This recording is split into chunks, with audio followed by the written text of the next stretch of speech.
Thank you so much, Phil, for that kind introduction, and of course for your leadership at this time of transition at the Carey Business School. You're really bringing inspired leadership to the school, and so pleased that you've agreed to help us out at this time. I should also say how touched I am that so many colleagues from across the university, from Garland Hull and beyond, deans are here today, and want to thank you for coming out as well. Now, Johns Hopkins is, of course, incredibly proud of this business school. It's remarkable, truly remarkable, to see how much has been accomplished at this school in just 4 years' time. And we really look forward with great expectation, great confidence in what this school will accomplish in the years to come. Now, I do very much appreciate how this speaker series has become a real attraction, drawing people from the local and regional business community, from our alumni network and beyond. And as I began to think about the wide array of people and interests who would be attending this breakfast this morning and what knits us together, it seemed to me that what does so is the view we share. And of course, I don't literally mean this view outside our windows here. Most of us, I regret to say, do not enjoy this stunning landscape outside our office windows. And just so you know, if you look at the window outside my office, I get to look out on a parking lot that now has recently had a number of dumpsters installed and is a staging area for construction crew. So don't let anyone tell you that they saved the best of the university's real estate for the president. Now, when I refer to the view that knits us together is, of course, the view of Baltimore. Whether from our desks, our front porches, or the windows of our car, each of us has a unique view of this city. And what I'd like to do today is talk about the view that Johns Hopkins has taken of its relationship with Baltimore. And I'd like to illustrate this relationship by focusing on the East Baltimore Community School, or EBCS, a K-8 charter school a few blocks north of our medical campus. Now, given the scope of the university's investments in Baltimore and the number of partnerships that we've forged here across so many different sectors in health and in education and sciences, the list could just multiply, you might find it strange that I'm focusing today on a startup public school serving fewer than 220 children.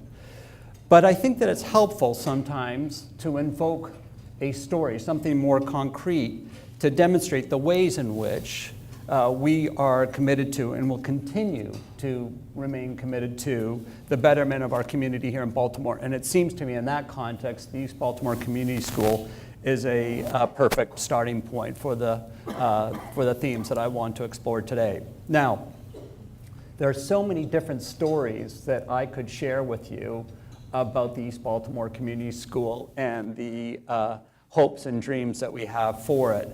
But I want to share one story with you that I heard quite recently. There is a family that lives about a block away from where the school is currently located. It's in temporary quarters. The parents have children in 2 of the lower grades, and over the past 2 years, our teachers and administrators have come to know this family quite well. The kids were a little rowdy, and in fact were really quite a tough case for the school's leadership. The father was incarcerated, and the mother was pretty disengaged in the day-to-day lives for quite a while. The grandmother was essentially the person who bore the responsibility for bringing the children to and from school, and whenever there were parent-focused activities, she was the one who represented the family. As one of the parents put it, one of the parents, other parents of the school put it, when you thought about who could benefit from extra support, attention, encouragement, this was the sort of first family that came to mind. This was the paradigmatic case where you had a sense that you could make a difference. In the middle of last year, it turns out that one of the kids in the school became severely ill and required surgery. And what was amazing was how the school rallied around this family. Parents and students visited the boy, supported his siblings, and eventually eased his transition back to the classroom. Now, in some ways, this wasn't all that momentous. This is just how good communities operate.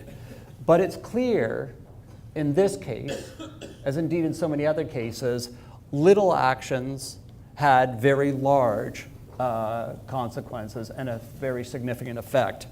Because you see, shortly after all of this attention intervention that the family received, things started to change. The mother started showing up at school, asking what she could do to contribute to the school's activities. And when the father was released from prison, he started coming on school field trips. And predictably, the kids' behavior changed dramatically in the classroom. On the first day of school this year, this is really quite remarkable, the little boy's younger sister cried for her mother all day. Now, normally we don't see that as something that marks much of anything. But what was really interesting was before all this support and activity around the family, the kids had never heard her once mention her mother when she came to school. So something changed. I share this story because for me and so many others in this room who were involved in the dream of this school, this story represents the power, the healing capabilities that this school may one day wield across East Baltimore. We believe that the school has the potential to change a child's trajectory, a family's trajectory, and indeed the trajectory of an entire neighborhood. Now, for those of you who are not familiar with East Baltimore, I should say what we all, those of us who are familiar with the story, know to be the case, that this was once a strong family neighborhood where residents took great pride in the place in which they lived. People daily commuted to jobs at Bethlehem Steel, General Motors, or the shipyards, places, of course, as it turns out, the changing global economy was already leaving behind. Over time, the middle class began its exodus. Between 1955 and 1965, most of the neighborhood's white and middle class African American families migrated to other parts of the city or to the counties. And this flight, combined with the ravaging effects of drugs, crime, exerted a significant toll on the community. By 2004, the neighborhood's crime and infant mortality rates were nearly double the city's, and the median household income of this neighborhood was just half that of Baltimore. Now, this was the condition that then of the neighborhood when then Mayor Martin O'Malley announced an ambitious initiative to revitalize the 88-acre area just north of the hospital. In 2003, he created a nonprofit organization called East Baltimore Development, Inc., or EBDI. Now, EBDI now is responsible for managing what is the largest urban rejuvenation project underway in the United States today. It's a $1.8 billion project to restore and revitalize the community in partnership with 3 levels of government, the Annie Casey Foundation, the Harry and Jeanette Weinberg Foundation, Johns Hopkins, and many, many others in our community. And when completed, this massive project will include affordable and market rate housing, retail amenities like a grocery store and fitness center, lab buildings dedicated to supporting startup industries and the life sciences, and most excitingly, a new, quite magnificent urban park that will be located right in the center of the rejuvenated community. Now, as deeply involved as Hopkins is in all aspects of this undertaking, the school really has special purchase on our energies at the university and indeed beyond. And let me explain why. Because as many of you will know, and I know that this series is about leadership.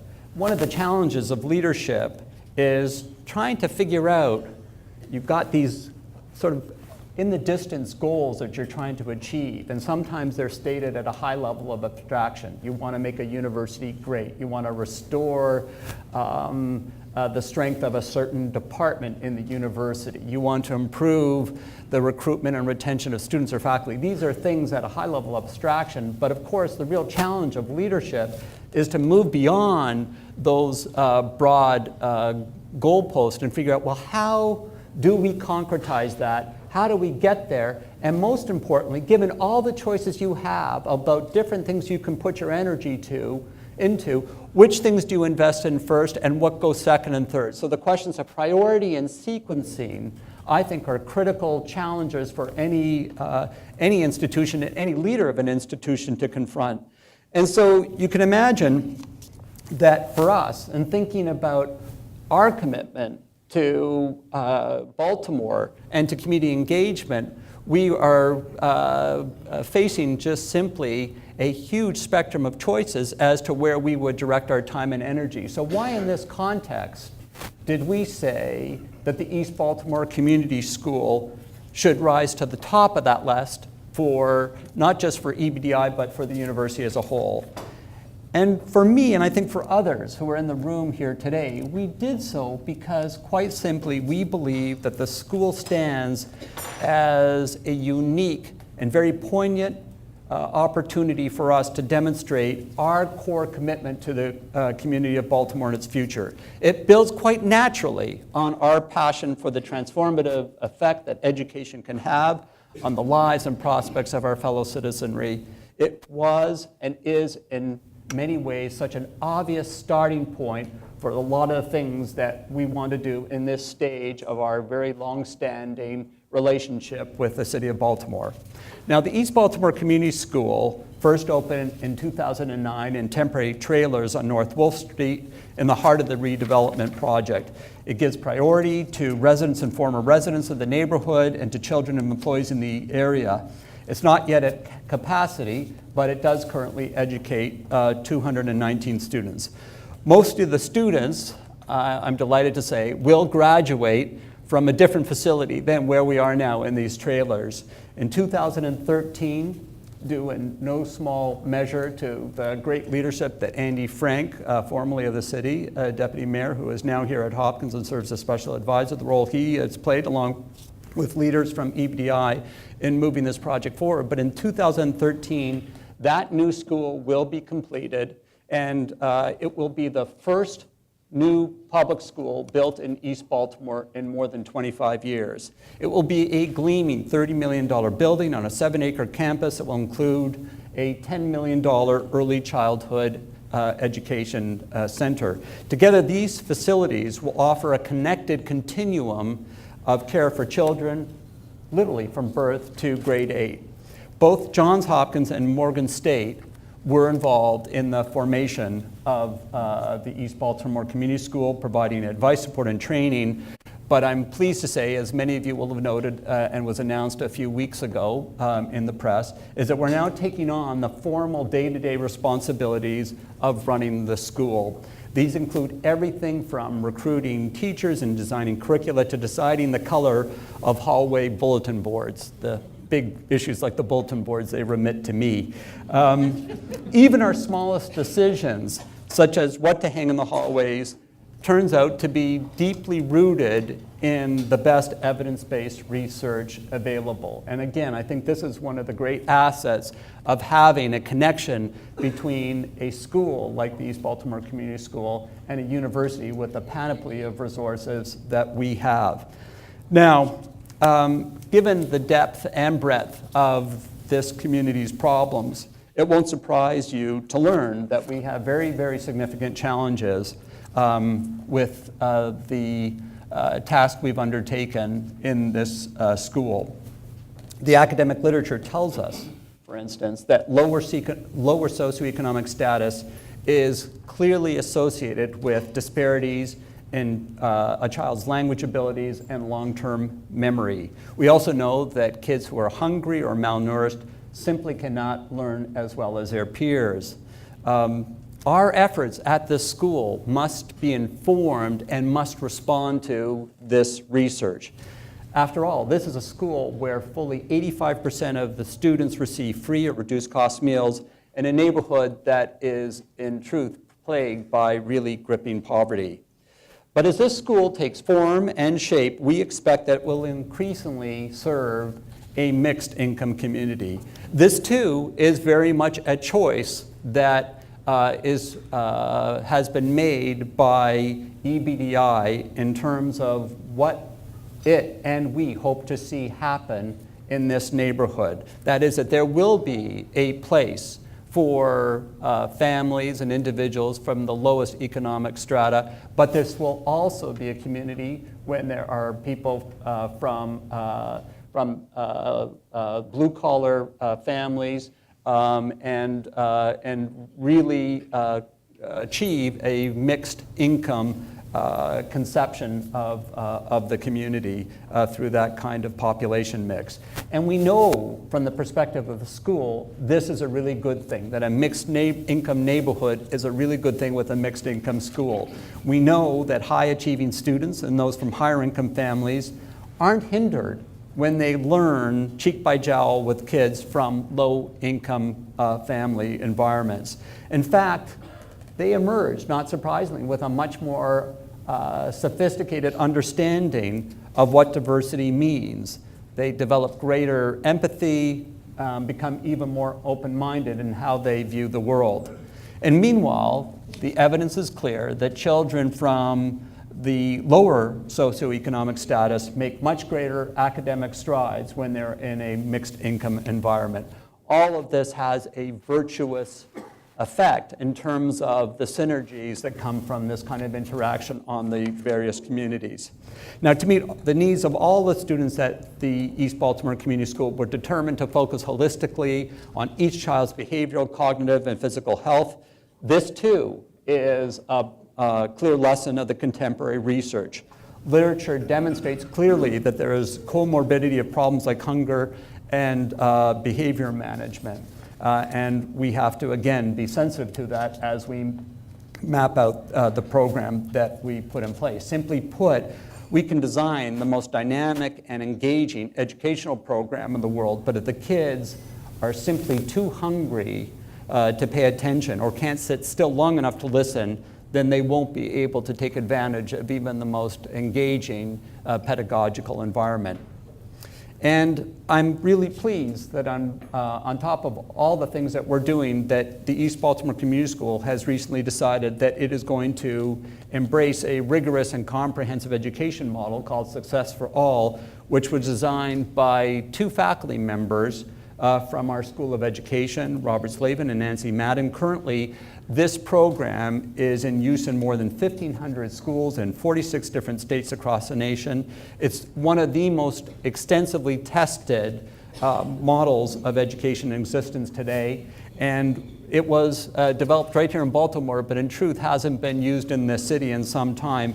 And we're really pleased to be able to bring this model back to the city, and in particular to have the benefit of a very strong commitment by the faculty associated with Success for All in this particular school. Now, as you can well imagine, and I'm looking at our Dean of Nursing, who's with us today, Martha Hill, as you can imagine, meeting the holistic needs of a diverse group of students is going to command more than the very formidable strength of Dave Andrews, who's our new Dean of Education, and the School of Education, but in fact it's going to require that we harness capability from across the university. And indeed, what's been really so energizing for me, so encouraging, has been to see the response of many different parts of the university to the call to action to participate in the strengthening of this school. Our schools of medicine, nursing, and public health will offer services ranging from mental health counseling to support for the parent-teacher organization. The Peabody Conservatory, this is quite amazing, is going to open a preparatory branch of the school accessible to the school community and beyond. Our Center for Talented Youth, this is the program that has long existed at Hopkins and specializes on high-achieving students, will begin testing students to see if they're eligible to participate in advanced academic programming experiences, and then we'll bring the kids who are identified through that testing and who are eligible into their activities. And even our athletics department is quite excited about hosting sports clinics and other after-school sports programming. Indeed, several of the teams on the campus are starting to compete for who's going to be able to get on the playing fields after hours to help the kids out. Indeed, the lacrosse program has already said that they will give a special Pride of Place macule like this at Homewood Field for lacrosse games so that we can start recruiting and training the next generation of lacrosse players at Hopkins. So everyone is really rallying around this and sees this as a signature initiative for the institution.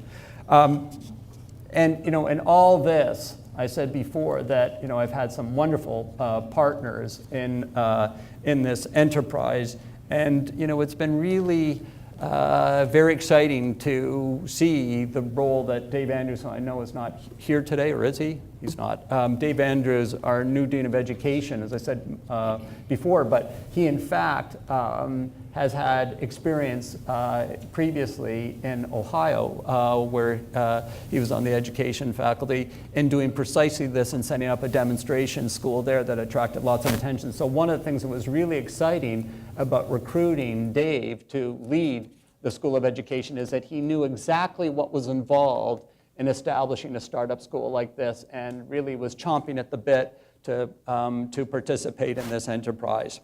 So, in short, Johns Hopkins is very much, from all parts of the university, involved in this enterprise. Now, if you look back at the will that created the Johns Hopkins Hospital, our founder, Johns Hopkins, made a special provision for orphans and other hard-to-serve children. He thought it was important that the trustees of his hospital be attentive to that particular constituency. And in truth, we've often thought about that stipulation pretty much in a health context. But in fact, the work we're doing in East Baltimore, indeed elsewhere in the city, is very much in line with that tradition, and it's an extension really beyond the health model that Johns Hopkins envisaged. This spirit of enlightened citizenship, I think, is very much encoded in our DNA. Now, I think that in itself explains why so many of us are so excited about the possibilities of the East Baltimore Community School. But in truth, there are two other reasons why I think this is so important for Johns Hopkins. The first really relates to the School of Education. As Dean Andrews has observed on many occasions, can you imagine that we'd have a medical complex, a medical school of the caliber of the Johns Hopkins School of Medicine without a hospital? Or could you imagine attracting the best surgeons in the world to be at our medical school only to watch them operate in other hospitals? And so just as our health professionals demonstrate best practices and landmark achievements at the Johns Hopkins Hospital, our School of Education is poised to demonstrate Johns Hopkins' ability to advance student achievement at the East Baltimore Community School. As operator, we will manage teacher training, ensure best practices in our classrooms and hallways, and carefully track the progress of individual students. We'll not only be able to demonstrate what our students are capable of achieving, but we hope that in time we'll be able to hold up our experience as a showcase for others to see what's possible when all the different pieces come together as they appear to be in this case in Baltimore. The second critical reason for our investment in the school is the expectation that the school will very quickly become the core anchor of the East Baltimore Development Initiative. I've seen this in other settings, other cities, but it's clear to me that a high-quality school has the power to exert a centripetal effect on a community. In East Baltimore, We hope that a high-functioning school will attract families who have left the neighborhood and those weighing the decision whether to move into it. Remember the realtor's adage, if parents don't buy the school, they don't buy the house. And so we know we have to have a school that parents feel is simply the best educational environment to have their kids be taught in the city of Baltimore. And this, of course, is something that we see a school as a focal point is something more than just our students who will be teaching there. We really hope in time that when the new building is finished, we imagine opening the gymnasium and auditorium to sports leagues and community theater. We want to see residents come together not only for parents' events, but for community meetings, job counseling, and other activities. Over time, we expect the centripetal pull of this school, with all that it has to offer, will draw the nascent community together, helping to forge a new shared sense of place. And it's not hard to imagine the radical effect, the truly radical effect that a stable, safe, and sought-after neighborhood could have on East Baltimore and indeed on the entire city. Now, I could offer countless other examples of the commitments Johns Hopkins has made to the health and well-being of our city. And one doesn't have to go very further than this business school to see what I'm talking about. Last year, as part of the Innovation for Humanity program, a group of our students helped create a strategic marketing plan to address the expansion goals of an urban farm, providing produce to Baltimore residents with limited access to fresh food. Faculty and students have long been involved in the Stocks for the Future, a program that teaches financial literacy to middle school students in disadvantaged neighborhoods of Baltimore and Washington, D.C. And as Phil said a few moments ago, Carey Serves is a student forum club that engages students in volunteer activities and has committed to participating in the President's Day of Service this coming Saturday. Across Hopkins, the efforts of our students, faculty, and staff add up in an unquantifiable way to stronger schools, brighter neighborhoods, and more resilient communities, and that's something as president I am so terribly proud of. Recently, I learned about a single mother who had 2 children at the East Baltimore Community School. Now, the family moved, and the older child switched to another middle school. But it turns out that even though they're out of district, the daughter is still with us at the school. She had a wonderful year in kindergarten last year and is just starting first grade. Every day, this little girl and her mother ride 2 buses to get to school and 2 buses to get home. It's a daily sacrifice that I assume they make because they believe very profoundly in what we're doing, where the school is going, and how their participation in it can alter their life circumstances. We have, as a university and as part of the broader initiative that is EBDI, committed to this first grader, to the 218 students who currently attend the school with her this year, and to the hundreds and hundreds who will follow her in the years to come. And I look forward to sharing many more stories of our students' progress in the future with you. Thank you so much for listening. I'd be happy to take any questions about what I've talked about today. I'm wondering what I can do as a real estate student in the program Edward St. John in this initiative. Invest in this, in what's happening in East Baltimore in this development initiative. It's quite extraordinary. So there is, in the core project area, the 88 acres, we have an agreement with a master developer, Forest City, that is responsible for developing a lot of the major projects in the precinct. So when we talk about a new hotel, talk about or we see the graduate student residence that's going up, think about some of the other amenities that we're hoping to build in some of the new housing, that will fall to Forest City to take the responsibility to, if not develop itself, then to find other developers to develop on its behalf to vindicate or discharge its responsibilities pursuant to the agreement with us.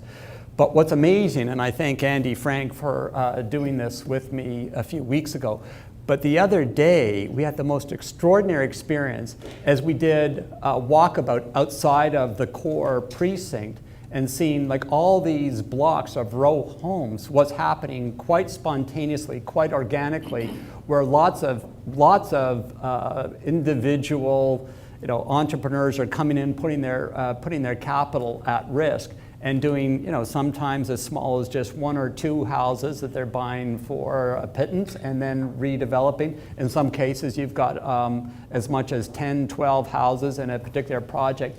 But there is a quite exciting urban renewal project that is happening immediately outside of the district, which of course reflects what I believe to be the halo effect of what we're doing in the district. If we get it all right, as we must, with a new school, with proper amenities, with a grocery store, with a great park, then the effects of that are going to spill well out into the surrounding community. And that's what's going on now. So there's a really, I think, interesting and exciting play where lots of real estate entrepreneurs are coming into the area.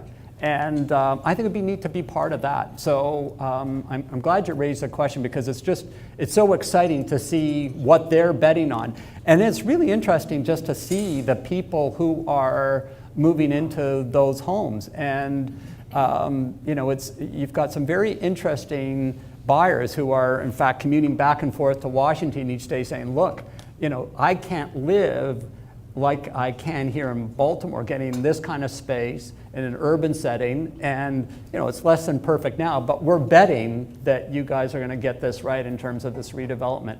And I think, just to carry on the thought, it really does underscore for me what is really important and exciting about this initiative, and that is, although today we talk about the East Baltimore Development Initiative, I will be so happy when we put that term to rest, because what should happen in time is that no one will be able to discern the lines of what EBDI was, where the university community is, and where all this other activity that's happening on just on the outskirts of the core district. So it's really building a community that, if it's done right, none of these lines should be evident. And that's another very exciting thing about the way we're conceptualizing the revival of East Baltimore, is that it's not the sort of the university health campus here and EBDI there, but rather really trying as much as possible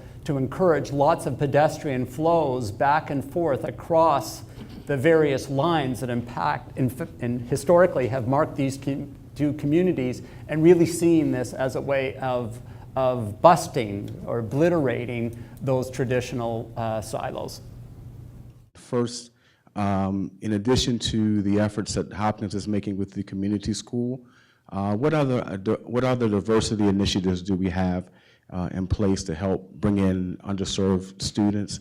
And secondly, congruent with what you're talking about the development of the area around Hopkins, what steps are being taken to ensure that we not only draw in persons from the outside, but that the citizens of that community are also able to take advantage of some of those initiatives? Let me just talk very briefly about Hopkins and what we're doing in terms of trying to build links to the community and to ensure a very diverse and vibrant place. I could spend a long time going through everything from the focus we have on minority contracting to a whole host of different initiatives that we have currently in place with the city school board. As we talk a lot about the East Baltimore Community School, but in fact we've got about 65 other partnerships through the university with the school system. So there's lots and lots of activity. There's 2 programs though that really stand out for me. And one is much older than the other, but they both, to my mind, capture very powerfully this idea of trying to really get the pipeline of kids at the earliest stages strengthened, so that for me, when it comes time to recruiting kids into college, not everyone's just scrambling against a fixed pool of minority candidates, but in fact we're playing an active role in trying to expand the pool. And one program that's been run at Hopkins for decades is this afternoon tutorial program that is run right on the Homewood campus. And it's just, it actually happens that right outside of my office, about 3-4 times a week, from about 4 to 6, you have lots of kids from the school system in Baltimore come to Hopkins, where they end up forming these mentorship relationships with our undergraduate students. And it's literally sort of one-on-two or one-on-one tutoring. And the kids come in day after day. Our students are there working with the kids, doing tutoring, sometimes doing some advanced academic activity to help them take up their game. But it's just this wonderful moment when you see how a university, when it's doing its best, it has this constellation of different groups it can bring together, and very magical things happen. And so too in this case. I mean, you can hear when the kids are in their study hall, they're in the student cafeteria, you can hear a pin drop, and just all the tables like this with our students working with students from Baltimore. And that's a wonderful program that has had a significant effect in terms of supporting these kids in their regular academic programming. I think significantly, though, I should just say, what I really like about it is that it also takes place on our campus. That is, you get the kids from the earliest stages, from some of the most challenged neighborhoods in Baltimore, saying it's just another place in Baltimore. Yeah, I could see myself here. I could be here. So really trying to at the earliest stages inculcate that sense of familiarity. The other program, of course, is one that we've talked about a lot and of which we're very proud, is the Baltimore Scholars Program, where this is my predecessor, Bill Brody, but made a commitment that any child who went to Baltimore City school system, was educated there in high school, and could get accepted into Hopkins, got a full ride scholarship. And that's a wonderful program. And again, it's had a very significant effect on, and in the simplest way, just letting kids in the system know, in the high school system know, that financial issues are not going to be an issue. If you get your grades in shape, then this is going to be an easy transition. Just very simply, and we just had a discussion about precisely this issue last week at EBDI at a board meeting. But there's now that the residents who were formerly in East Baltimore, those who were right within the district and whose homes were acquired, have left the district and have found new places with lots of support. We're now thinking about the next stage, where those who would like to return, what we can do to help them come back to the neighborhood. And those whose homes were acquired during the process of assembling the land that is EBDI, received very significant premia for their homes, and so we're hoping that we can persuade some of them to take the substantial equity that they received from leaving EBDI and to reinvest it in the neighborhood. The other thing that we're doing, quite frankly, is to think about the Hopkins community. We've got a university hospital employee base that exceeds 45,000 people, and we see that a lot of the employees who are currently at Hopkins, and everyone from orderlies to physicians and residents, really hoping that we can encourage some of them to actually not just work in East Baltimore, to live in East Baltimore, to be able to walk to work, and see that again as a very important way in which we can achieve this mixed income outcome, which we think is so essential for the health and the stability of the neighborhood. So that's another piece of it, and we've got various incentive programs that we're putting in place or are in place to help them find their way to East Baltimore. As the documentary Waiting for Superman mentioned, many still believe the problem of American K-12 system is more of a systematic one. As you mentioned, it's associated with several other factors such as poverty and diversity. So I would like to ask you, how do you view the great efforts of our university fit into the big picture? I know you touched on this several times, but I would like to elaborate more on how to envision this to happen in the future. As to the question of what beyond the school, there's the School of Education, in some sense, our School of Education, like the Carey Business School, it's really its sister institution. It is a startup school. It was formed from the old SBISB, so that that this is a school that very much is defining its identity, but it is defining its identity with an urban focus, that it wants to focus on the challenges of urban public education, and has a number of current activities that it engages in terms of teacher training and so forth to enhance the quality of our teachers and school leadership in public school systems, again in an urban setting. But I think this is a question that Dave Andrews often gets asked, and he answers it by talking a lot about what he wants to do with this East Baltimore Community School, seeing this as really a place where we can take a lot of the ideas and the energies of the school and make a difference in a concrete way that hopefully can then serve as a demonstration project that will inspire others. So that I think you've got at one level, at the most granular level, there's a school that we will make a difference in, and hopefully there'll be teachings from that can apply to other schools. And this is all being done in the context of public education. The East Baltimore Community School is basically a contract or a charter school, and so the lessons of this school, from the school, are applicable elsewhere. At the same time, there's just a lot of research going on within the school that has broad application at a system level. And I should say, again, true to the Hopkins character, there's a lot of really interesting interdisciplinary collaboration going on. And our provost who's here, Lloyd Minor, but he has been spearheading an initiative with several colleagues across the university to think about how we connect the very sophisticated neuroscience work that's being done both at the School of Arts and Sciences and within our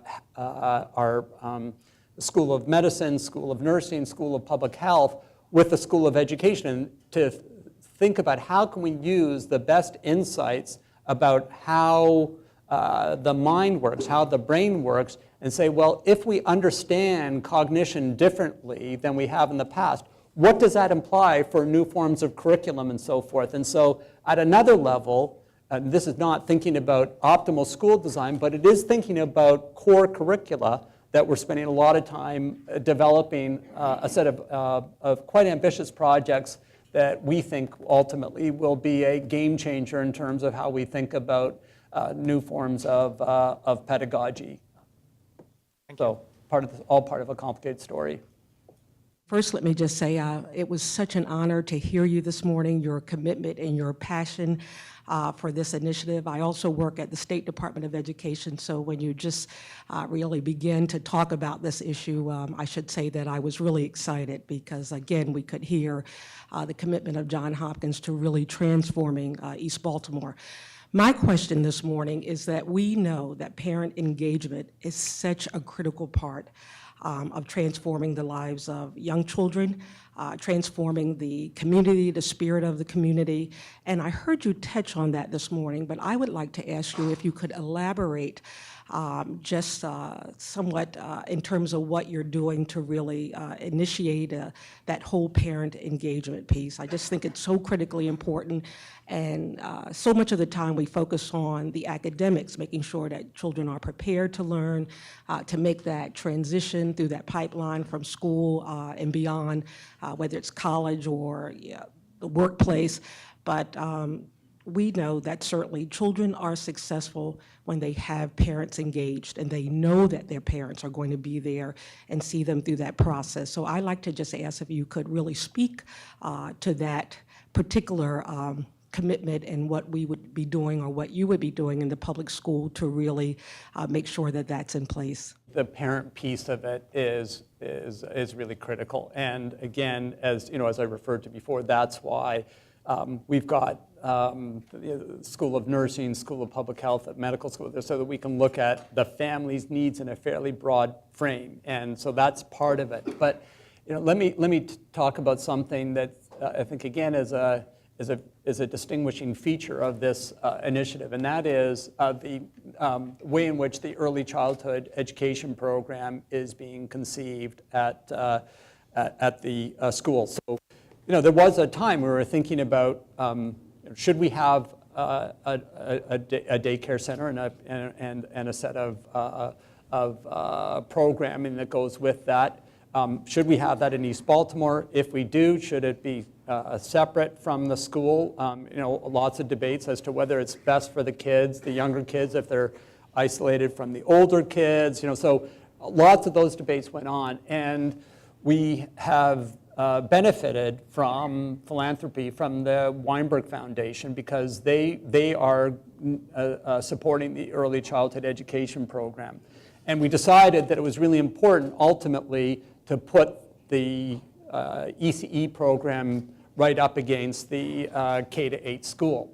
And the next step, and Weinberg brought this, they've just been passionate about this. There's a model that they have seen in a program that is run out of Israel, actually, but it focuses on, at the earliest stages, bringing parents into the school on a regular basis at the early childhood education level and seeing them as being indispensable in shaping the program that the kids have, so they have a role in governance. But more than that, the parents are encouraged to play a role in volunteering in the school, in developing their kids' skills, in developing, and of course, developing their own skills as parents, and doing that from the earliest moments, that is to say, from right after childbirth to bringing the kids into the program.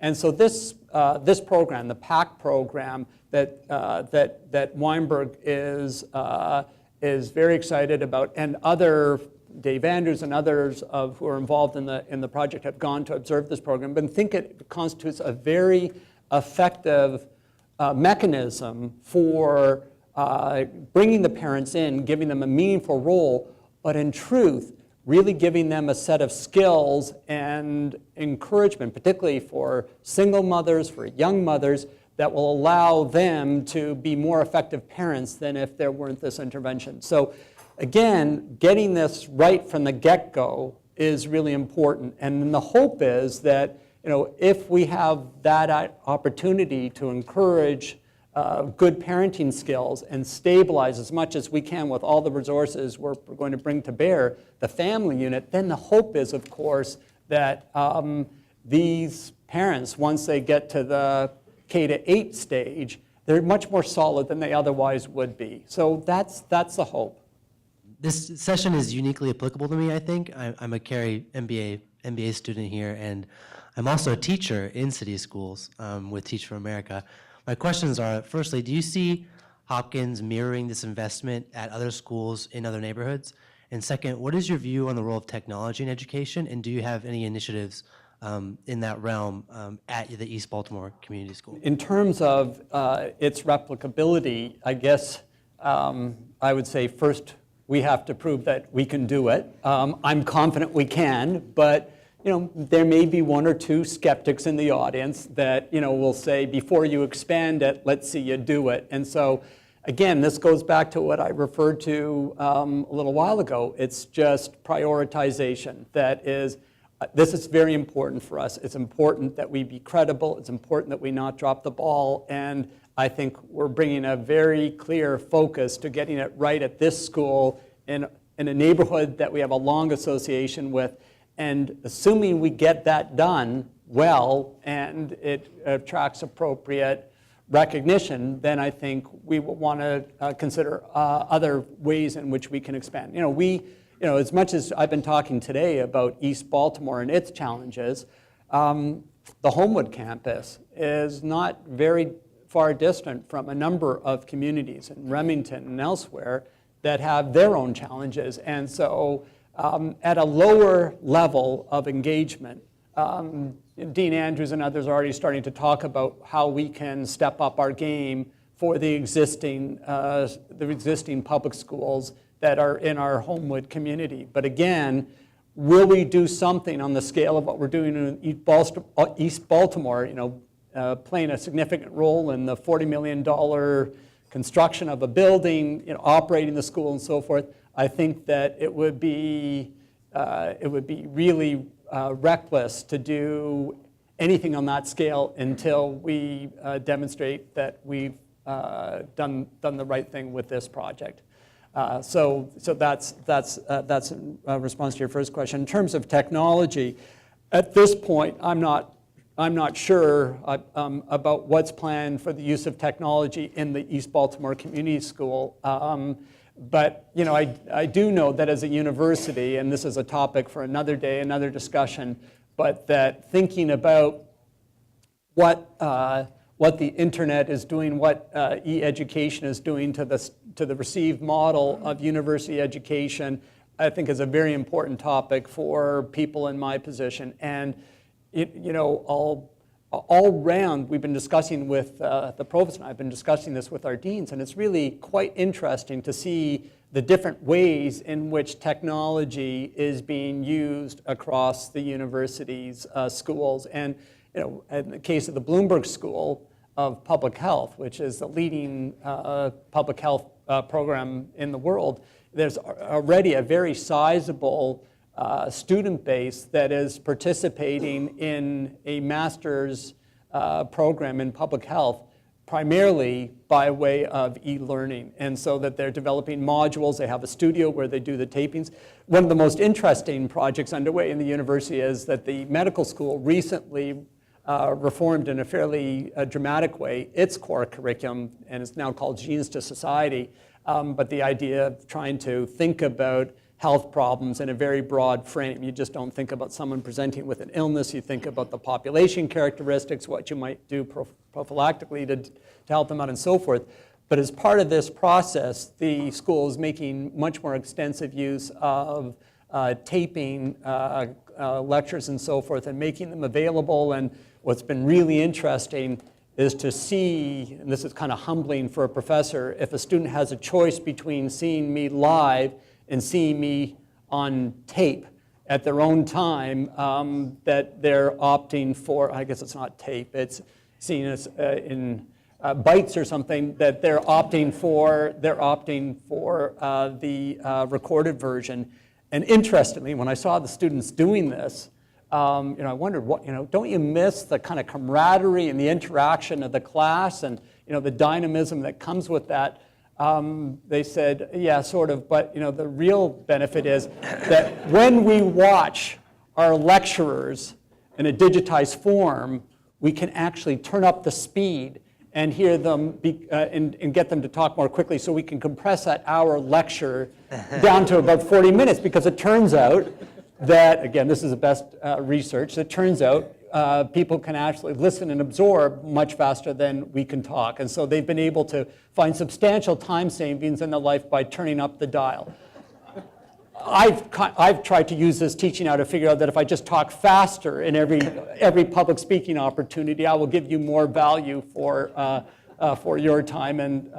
And so anyhow, it's very interesting to see this happening. It's a big challenge that we really do have to spend more time on as an institution. Thank you. Thanks for the opportunity.